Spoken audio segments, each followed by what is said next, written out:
Jangan lupa untuk subscribe dan nyalakan lonceng notifikasinya. Anda kembali bersama kami di Metro Siang, pemirsa. Kali ini di segmen Fact Check. Masih ingatkah Anda, pemirsa, soal kasus dugaan penyelewengan dana donasi oleh organisasi filantropi ACT yang sampai dengan saat ini kasusnya masih didalami terus oleh Barreskrim Polri. Nah, melansir dari medcom.id, PPATK ini mengungkap lebih dari 50% dari 1,7 triliun rupiah dana donasi yang masuk ke rekening ACT ini justru mengalir ke entitas yang terafiliasi pada pihak pribadi. Beberapa di antaranya bahkan digunakan untuk membeli rumah, villa, hingga pembayaran kesehatan. Nah, terbaru pemirsa, PPATK ini juga merilis bahwa pihaknya menemukan sejumlah lembaga filantropi yang diduga kuat mengikuti jejak ACT menyelewengkan dana sumbangan. Ada berapa lembaga filantropi temuan dari PPATK ini? Kita akan melihat datanya, pemirsa. Ternyata berdasarkan pendalaman atau tracking yang dilakukan oleh PPATK, ditemukan ada setidaknya 176 organisasi filantropi di Indonesia yang diduga kuat menyelewengkan dana sumbangan yang mereka terima. Dan yang perlu digarisbawahi, 176 organisasi ini tidak berkaitan sama sekali dengan ACT. Atas temuan ini, pemirsa, kemudian PPATK sudah berkoordinasi dan menyerahkan begitu ya hasil temuannya kepada Kementerian Sosial, dan kita akan lihat apa respon dari Menteri Sosial Republik Indonesia Tri Risma hari ini. Hal ini disampaikan oleh Risma, mantan wali kota Surabaya, pada tanggal 4 Agustus 2022 ini. Ia mengatakan ada tim yang akan kerjasama antara PPATK dan Kemensos. Saya akan buatkan surat tugas untuk menjadi partner kerjasama. Kalau bisa dikembangkan, kami akan diskusi intens lagi. Sebetulnya pemirsa, kalau melihat modus dari temuan PPATK terhadap apa yang dilakukan oleh 176 organisasi filantropi ini, sebetulnya tidak jauh beda dengan apa yang dilakukan oleh ACT. Kita akan menuju ke slide berikutnya. Yang pertama, atau modus yang pertama adalah dana ini ditransfer kepada pengurus yayasan. Kemudian yang kedua adalah modus yang berikutnya, uang ini yang mereka terima, yang tertimbun begitu di rekening yayasan filantropi itu dikirimkan ke entitas hukum bentukan yayasan tersebut.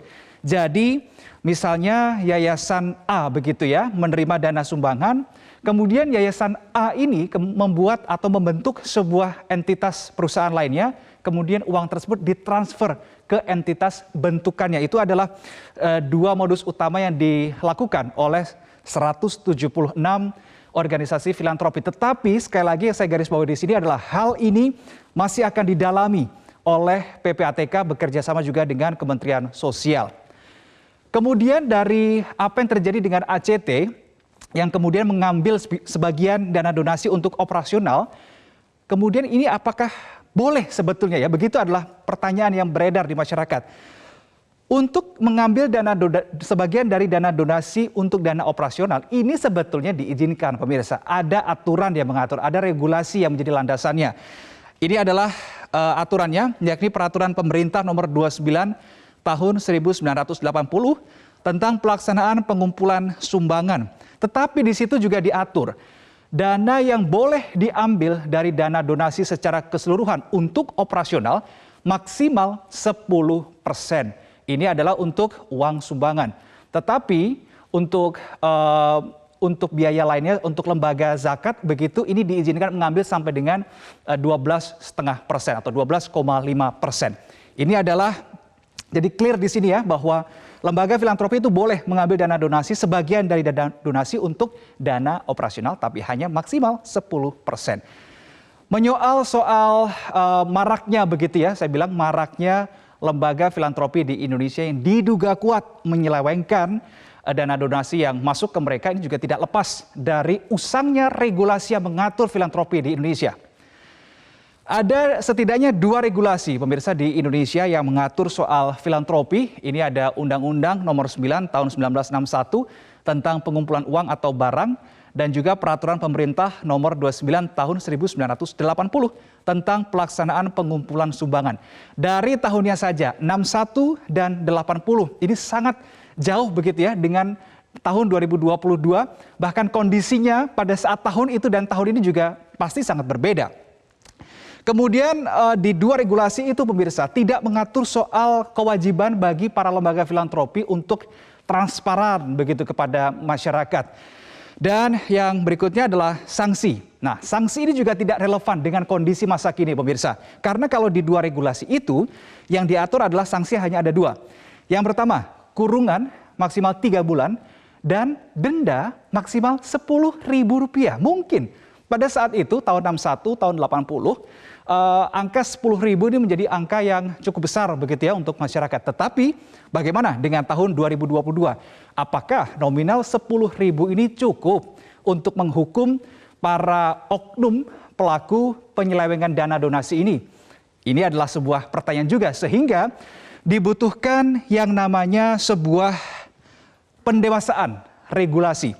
Ini yang disampaikan oleh Badan Pengurus Filantropi Indonesia ini sejatinya sudah mendorong begitu ya, sudah mendorong perlunya pendewasaan regulasi filantropi di Indonesia pada tahun 2018. Sempat masuk prolegnas pada tahun 2019, namun tidak sampai masuk prolegnas prioritas. Dan kalau kita lihat kegiatan fundraising saat ini sudah berkembang sangat pesat, bahkan merambah lewat digital. Nah, tentu ini tidak diatur begitu ya di tahun 61 dan 80. Dan juga tidak diatur di dua regulasi yang sudah usang itu terkait akuntabilitas dan seterusnya pemirsa. Sebetulnya dibutuhkan tata kelola lembaga filantropi Indonesia yang komprehensif. Mulai soal perizinan, pengawasan, dan juga transparansi. Jangan sampai banyaknya lembaga filantropi nakal ini justru mereduksi kepercayaan masyarakat terhadap lembaga filantropi yang sudah ada dan mungkin mendegradasi tingkat kedermawanan masyarakat Indonesia yang pada tahun 2021 menempati peringkat pertama sedunia berdasarkan data dari Charity Aid Foundation.